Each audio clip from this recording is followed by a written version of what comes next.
What's going on, man? Welcome back to the basement. I'm Ron, and today we have a classic middle of August redraft banger. Today we're going to talk through my top 10 must-draft sleepers that your friends have probably never heard of for 2023 fantasy football. And I'm not being wild by saying that. There's a lot of rookies on this list that I'm sure a lot of more casual home league players haven't heard of. So I want to make sure you guys are all ready to go so that when the late rounds hit, you guys can get this year's Jamal Williams, Justin Fields, Samaje Perine. We saw a bunch of league winners last year in the late rounds. You had as well Christian Watson. You had like Jeff Wilson had some great weeks last year. Jerick McKinnon. You can win leagues in the late rounds of your draft. So I want to give you guys some names. We're going to throw 10 out there today. As always, if you enjoy, make sure down below, subscribe, leave a like. Let's go. Yes, stones, like this froze, ice cold, ice around my body like I'm frozen, she gon' let me. Now, the parameters for this video, to qualify as a sleeper, you have to be going outside of the top 10 rounds or 120 picks, 10 times 12, on Underdog Fantasy. As always, if you're not there already, make sure you check out Underdog Fantasy. Use promo code RON. They'll match your deposit up to $100. You can hop in there, get drafting, practice for your home league. The ADP is as sharp as ever. Thousands upon thousands of drafts are happening every single day. 18 plus years old, 21 plus years old. So the ADP is extremely sharp. And you can then get used to those rooms, draft for multiple draft positions, and then take it to your home league and get ready to dominate. We had a high-stakes draft the other day. It was actually literally yesterday, so Sunday night. I was in there, and literally through like our first 7 or 8 rounds, I just took the best player that would have been the highest-ranked player on Underdog. We got like 7 guys who went in like the top 55 on Underdog, and you can just get a feel for, okay, JSN is a 5th-round pick on Underdog.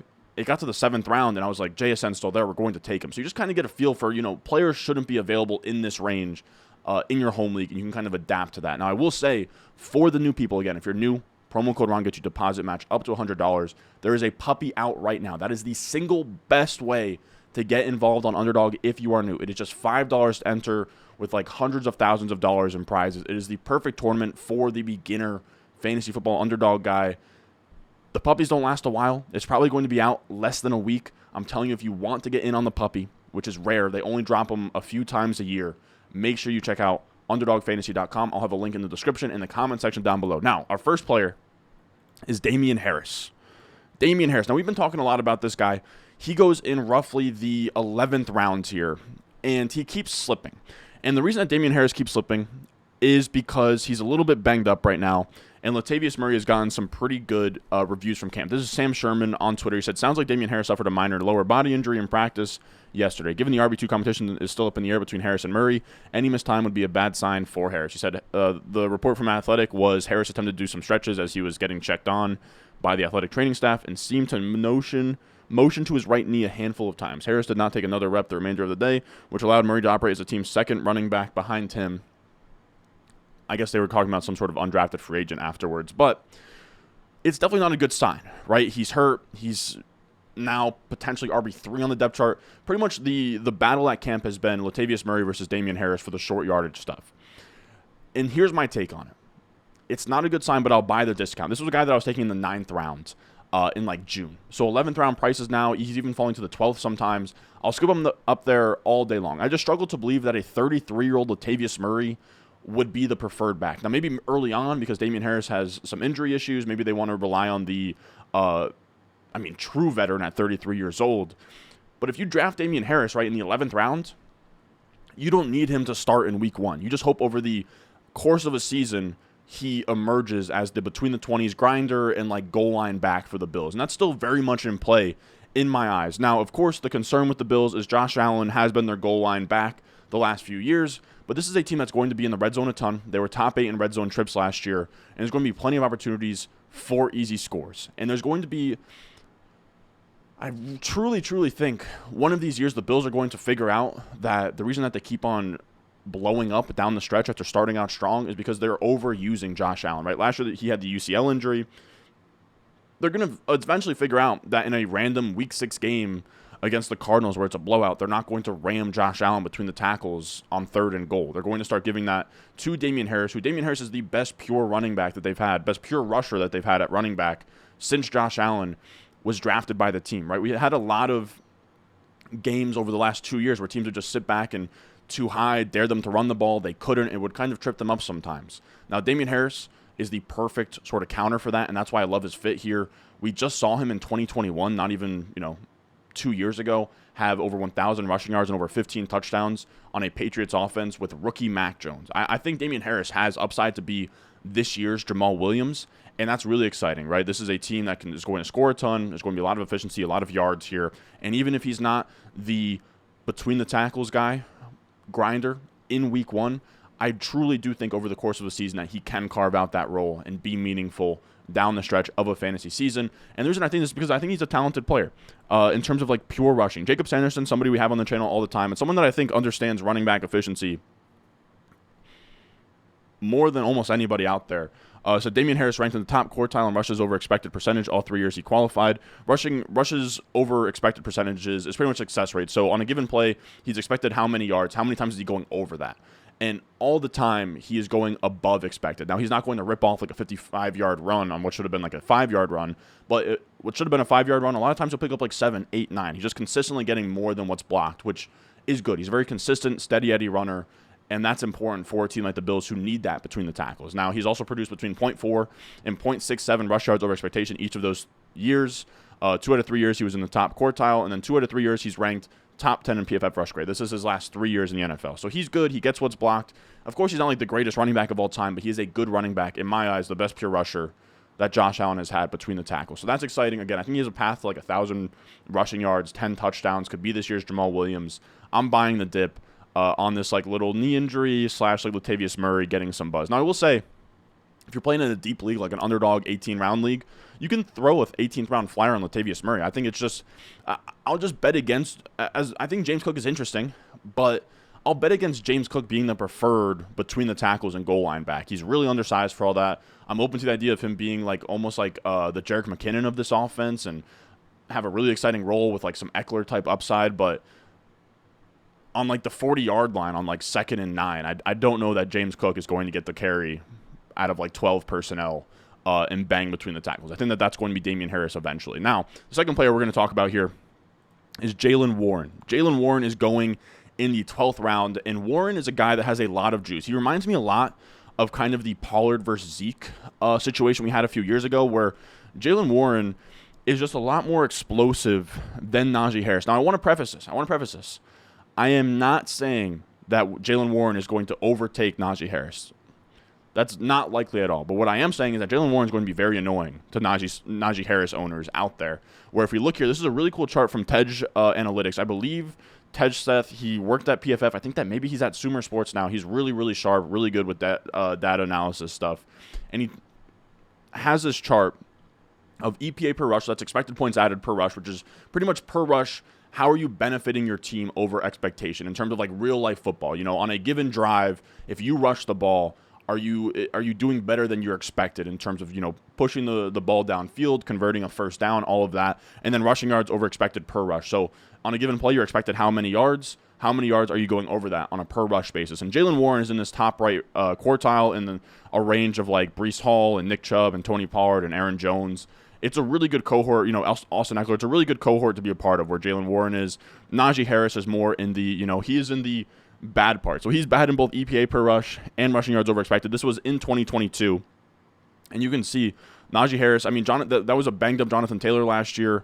You have like Alvin Kamara, you have like David Montgomery, Kenyon Drake, Zach Moss in this area, like Dalvin Cook. Like a lot of these guys were not great runners last year of the football. And that's kind of where Najee Harris has slotted over the last couple of years. Like if we look here as well, this is when we just break down the Steelers' backfield.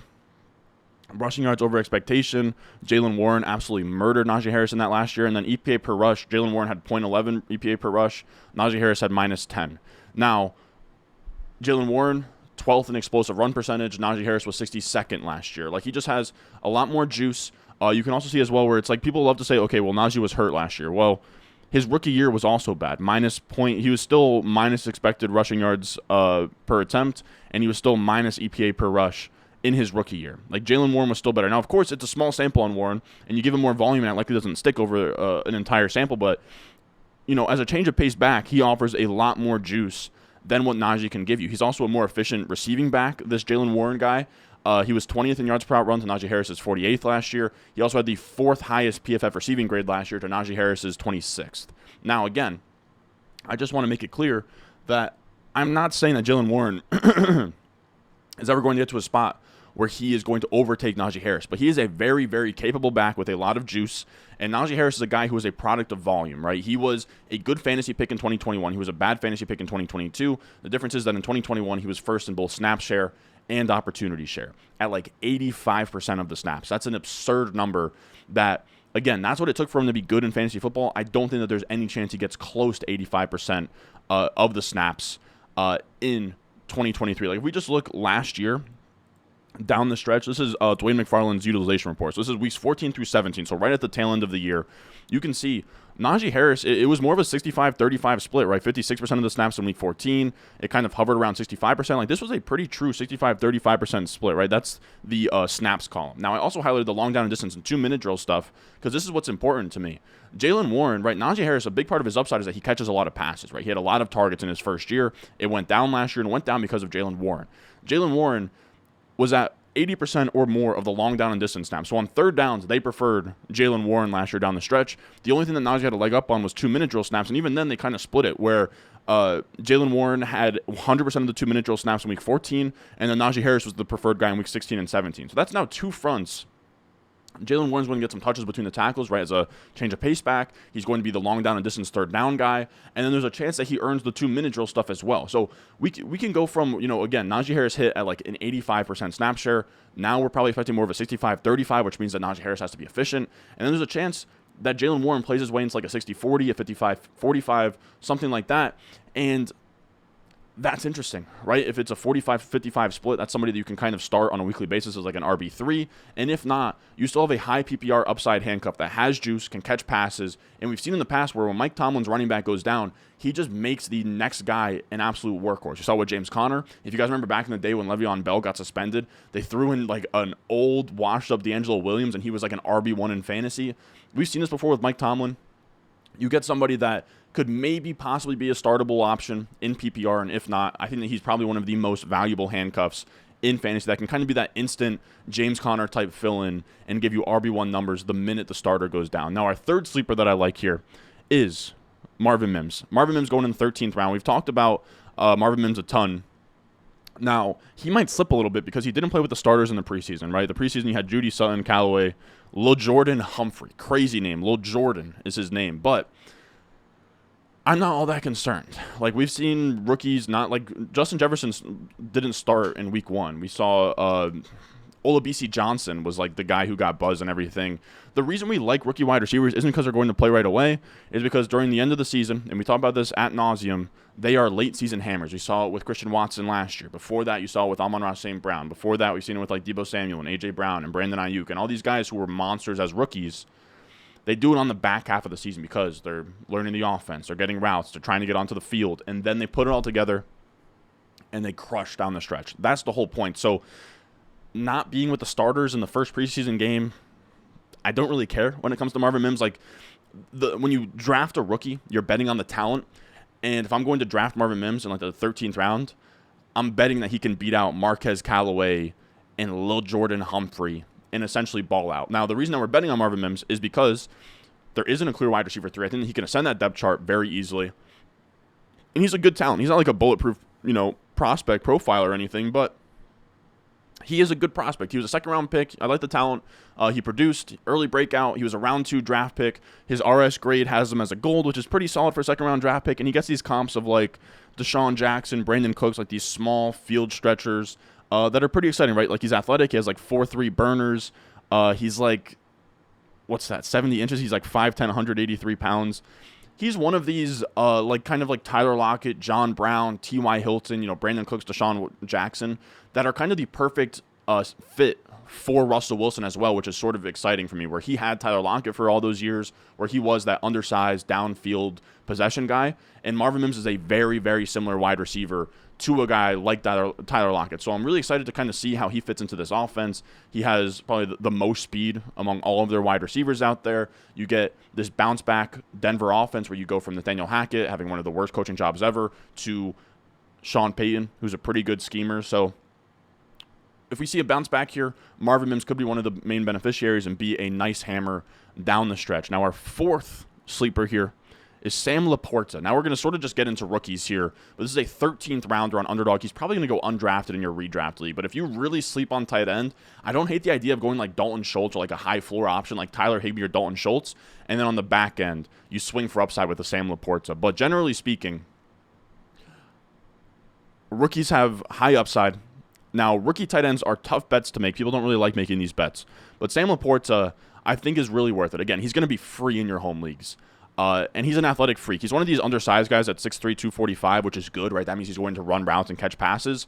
Sub 4'6", 40. Like, he looks like one of these George Kittle, Evan Ingram, Aaron Hernandez, like 6'3", move tight end that can catch passes and is really athletic. But like sub 4'6" speed is crazy. 35-inch vertical.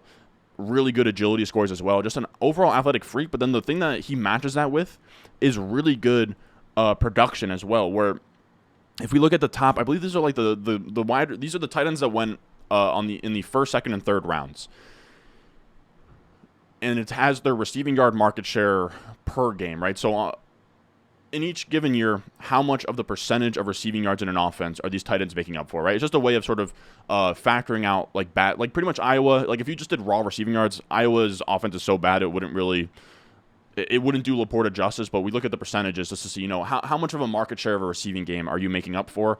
And Laporta is the only one that can really go toe-to-toe with Michael Mayer. Like, everybody else is really much more of a question mark, athletic freak that you're sort of taking a bet on. Laporta and Mayer have been producing since they first stepped foot on a college football field. It wouldn't shock me if they both stepped foot on an NFL football field and produced. Now, when we talk about rookie tight ends, they are shaky bets in the past, but I think Dwayne McFarland has a really good point here. He does the utilization report that we showed in the last one. And he said, rookie tight ends that earn targets in college often display the same traits in year one. Why don't they succeed? Playing time. Last year, rookies to reach a 75% route participation. Kyle Pitts and Evan Ingram, 77% for Evan Ingram, 80% for Kyle Pitts. Both finished top 12. Sam Laporta, the clear one on a thin Lions depth chart. So what he's saying is the reason that a lot of rookie tight ends don't succeed is because they're not getting on the field, right? It's not really a talent question or anything like that. It's just they're usually splitting snaps or splitting routes on another tight end. The reason to be in on Sam Laporta is because the college profile is really good.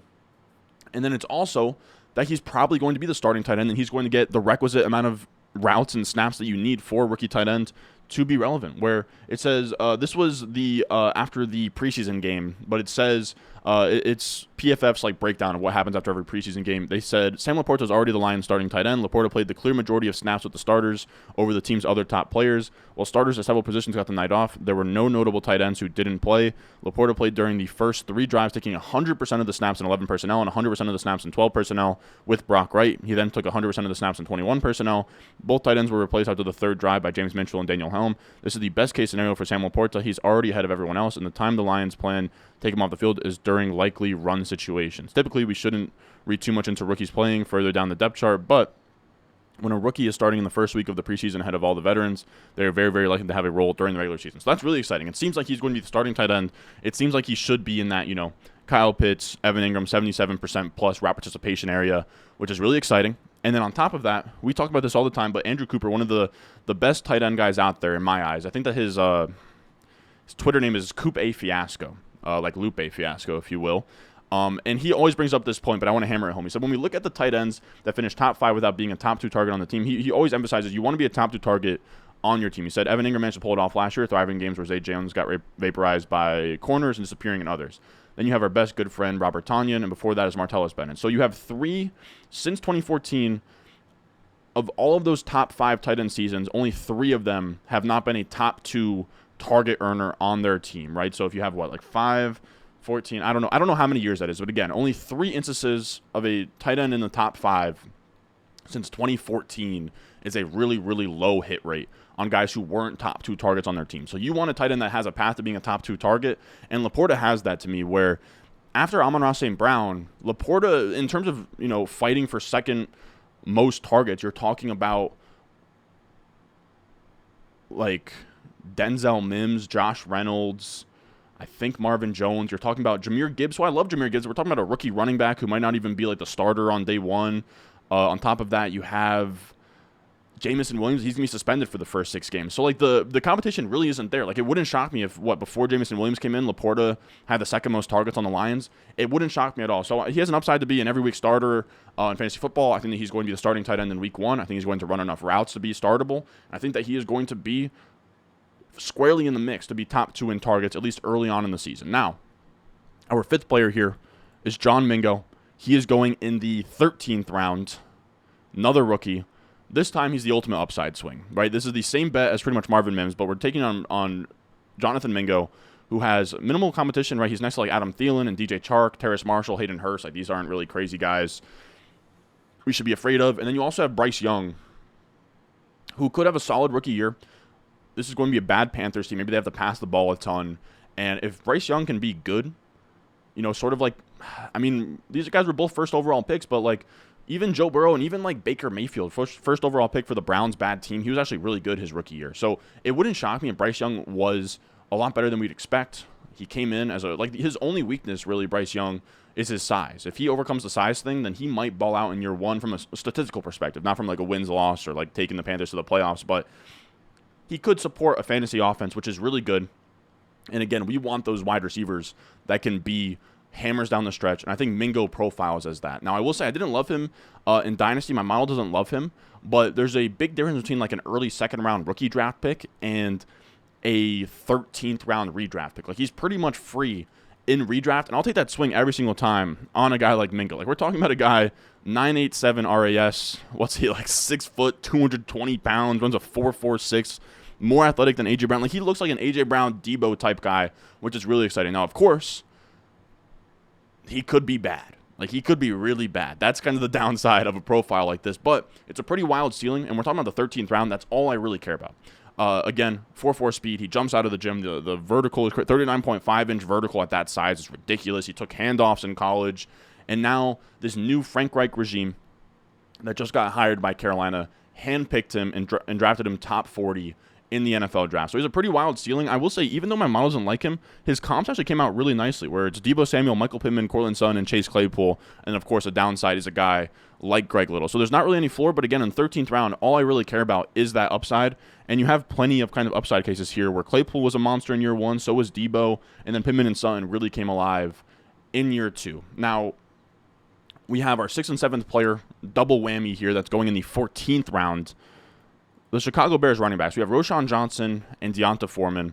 And I know that Justin Fields likely is going to take up a lot of the carries. He's not going to check down much, but these are late-round flyers. And with rushing quarterbacks, while they don't breed volume, they breed rushing efficiency. Chicago had the 12th best rushing efficiency on Football Outsiders last year, despite being 25th in overall offense. Like, their run game was really dominant last year, despite all the struggles and that offense not being good overall. So if the whole offense can improve, right, with, like, DJ Moore and Claypool in year 2 and now, like, a healthy Darnell Mooney, if this offense takes a step forward and you can lighten up the boxes and actually make a defense respect the passing game, then the run game could just be absolutely insane. I think that people don't really understand how much a rushing QB really does help the rushing offense of a team. Now, this is the only 5, so the top 5 rushing yards per game seasons among QBs since 2010. And all of them are the only rushing yard seasons on a yards per game basis that had over a 60 rushing yards per game for a quarterback. Now, this is pretty much Lamar Jackson 4 times and Justin Fields last year. That's how ridiculous Lamar Jackson is. But you can see that with these guys, the QB makes the defense account for an extra rusher on, like, read options, right, where they now have to worry about the QB. And they lighten boxes in a way where you have one less guy in the box that's going to be focusing on the QB. And it breeds a lot of efficiency. Like, if we just look down the list here, Lamar Jackson in 2019. Mark Ingram and Gus Edwards were 6th and 2nd in yards per carry. You had Justin Fields last year. David Montgomery wasn't efficient, but Khalil Herbert was tied for 1st in yards per carry. 2020, you had J.K. Dobbins and Gus Edwards, both top 10 in yards per carry. Lamar Jackson in 2021, this one didn't work out, but that's because Devonta Freeman and Latavius Murray were washed. Like, that was when Gus Edwards and Dobbins got hurt. But still, both top 30 in yards per carry wasn't terrible.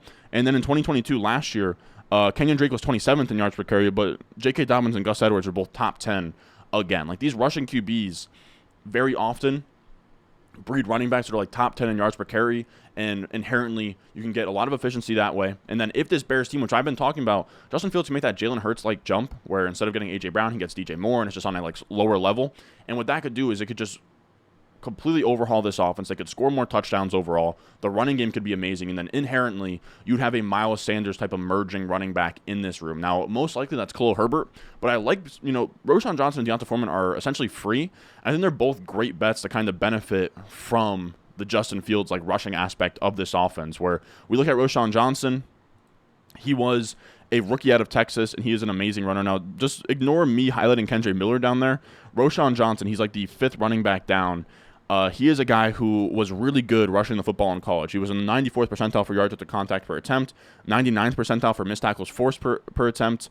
His explosive run rate wasn't amazing, but he's making people miss. He's breaking off long runs, or he's not breaking off long runs, but making people miss, breaking through contact. He looked really good. And then D'Onta Foreman has been top 10 in rushing yards over expected per attempt last year, and then he was top 20 the year before that. He's been really good the last 2 years. So I just want to take shots at this backfield. Again, it has the upside to be like this year's Philadelphia Eagles, where one of these runners is going to absolutely smash, and I just want to take shots, especially, again, because in this area, it is pretty much free. Now, our 8th player here going in the 15th round is Bryce Young. Now, in most home leagues, you don't really have to take Bryce Young, but I think if you get into a redraft league, and let's say you miss out on the elite QBs and you end up going with, let's say a Kirk Cousins or an Aaron Rodgers, and it looks really ugly at Jared Goff, and Anthony Richardson's gone by that point, I think Bryce Young's a nice upside swing. To me, he has more upside, Bryce Young, than guys like Kenny Pickett and Jordan Love and Derek Carr. He is, I think in my eye, a really good upside swing, where he was a first overall pick, elite QB prospect. He won a Heisman at Alabama. He had 80 touchdowns to 12 interceptions at Alabama. He's a really good prospect. The only concern about him is his size. And you can pretty much get him in the last round of a redraft league, and if he sucks, you can just cut him. But again, once those once you have to take a Russell Wilson or an Aaron Rodgers, I like taking one upside swing to have on the bench, and I don't mind having Bryce Young there. Now, maybe through 2 to 3 games, he sucks, and you can just cut him, right? Trevor Lawrence, Justin Fields, all those guys weren't usable as rookies, but we've seen before. Kyler Murray was usable, Justin Herbert was usable, Baker, Russell Wilson. We see rookie QBs all the time emerge as good players, and I like leaning into the unknown of Bryce Young. We've never seen him play. First overall pick, clean prospect outside of the size, and he actually rushed a lot more in college than you might think. Now, PFF has, so if you go to Bryce Young's stats, rushing stats in college have sacks included. But I went to, what am I trying to say? I went to PFF. I took their actual rushing stats where it doesn't take out sacks. And I found all of these prospects rushing points per game in terms of fantasy, right? So Anthony Richardson's all the way at the top. Now, of course, making the transition to the league, your rushing points per game is going to come down. You're not going to be able to dominate these defenses the same way. But Bryce Young rushed the ball a lot more than C.J. Stroud, which is surprising to me, because coming in, they were both kind of seen as similar pocket-type QBs, but Bryce Young is in this area of 4.6 points per game on the ground. That's actually a lot, and as long as he can kind of stay in that Trevor Lawrence to Patrick Mahomes, 2 to 4 fantasy points per game on the ground, that's actually really, really good. Now, again, if he sucks, comes out the gate, and he's not good, you can just drop him and grab a Tannehill or a Garoppolo or try and grab next year's Geno Smith. But Bryce Young, to me, I think is a good upside bet in the late rounds. Now, we're getting even deeper here. 16th round, we have Chuba Hubbard, our 9th must-draft sleeper here. Same offense. A lot of Carolina guys here that I actually like. And Hubbard, to me, is similar to Jaylen Warren in that I kind of like betting against Miles Sanders, and I don't know that Miles Sanders is a lock. I know that there's been a lot of talk about him being a 3-down guy, but he was quite literally last in yards per out run last year on a really good offense on the Eagles. He hasn't caught a bunch of passes since his rookie year in the NFL. He's now 5 years into his career. And we see all the time these coaches like to use random pass-catching backs. We've seen in Seattle where they use guys like DJ Dallas, and they use guys like Travis Homer. And we've seen the Jaguars. Even in this recent preseason game, JaMychal Hasty was in the mix as a 3rd-down guy. Chuba Hubbard, now, of course, a new regime comes in with Frank Reich. But to close out the season last year, he was the passing down guy. He was above 75% in long down and distance, so that's 3rd down passing situations. And then the 2-minute drill, pretty much 90% plus. So he was the passing down back last year. Of course, Miles Sanders comes into the mix. He might change some things up, but Hubbard is a good pass-catching back. He was 17 yards per out run last year. Miles Sanders was 70th. So it wouldn't be shocking to me if Hubbard was the PPR pass-catching back on a team that should be in a lot of negative game scripts where the Panthers aren't going to be a great team. They're going to be coming from behind a lot of the times in the season. And it wouldn't shock me if Hubbard, again, was the preferred passing down back. And then if Sanders was to ever get hurt, he would get the rushing duties as well and be this all-purpose, top 15, top 20 type back if Sanders ever went down. Now, again, it's a 16th round. We're drafting handcuffs, but Hubbard is one of my favorite handcuffs to draft. Now, the last running back we'll talk through is Clyde Edwards-Healire. The man I cannot stop drafting. He's absolutely free. Just free 99, and he is worth a flyer in my eyes. He was the RB4 through 4 weeks last year, and then he fell off, and then he injured his ankle, and that was it. The reason I like Clyde Edwards-Healire is he's on the Chiefs. The Chiefs have spent crazy amount of draft capital on him. They spent a first-round pick on him. They're incentivized to use him, and his only real competition is 7th-rounder Isaiah Pacheco, who we've seen guys like this, like Phillip Lindsay and James Robinson, and even like Michael Carter to a lesser extent. Guys, you know, they come out strong in year one, and then they kind of fall off. Any regression there, Clyde Edwards-Healire will be knocking on the door. And then you also have dusty Jerick McKinnon, who's like in his early 30s, who's been hurt before and has like torn his ACL. It's not a crazy stacked running back room is what I'm trying to say. So to me, he has the upside to carve out a role and either beat one of these guys out, or he's this dual-pronged handcuff. We talk about Hubbard, right? The only injury for Hubbard to get on the field and be meaningful is Miles Sanders. But in this Chiefs offense, there's so many fantasy points to go around that he's this dual-pronged handcuff where if Pacheco goes down, Clyde Edwards-Healire is now the preferred between the tackles back and goal line back, and that's really exciting. If McKinnon goes down, Clyde Edwards-Healire is now the third down 2-minute drill back, and he gets all of the pass-catching stuff with Patrick Mahomes, which is also exciting. He can thrive in both of those roles. Again, he has 2 paths to being a successful handcuff, and he's literally free. I don't even know, in your home leagues, I don't know that he's even going to be worth drafting. He's that free. But Clyde Edwards-Healire, to me, is somebody I cannot stop drafting in these super late rounds on Underdog. Again, the Underdog puppy is out. The puppy 3, maybe they do a puppy 4, but I'm telling you, this is going to fill in a couple days. These don't last long. They're $5 to enter. They have the perfect beginner-friendly tournament on Underdog. So if you're new, make sure you check it out. Promo code RON. They'll match your deposit up to $100. And as always, you can find the link in the description, comment section down below. I love you guys. Thank you for watching, and I will see y'all in the next one.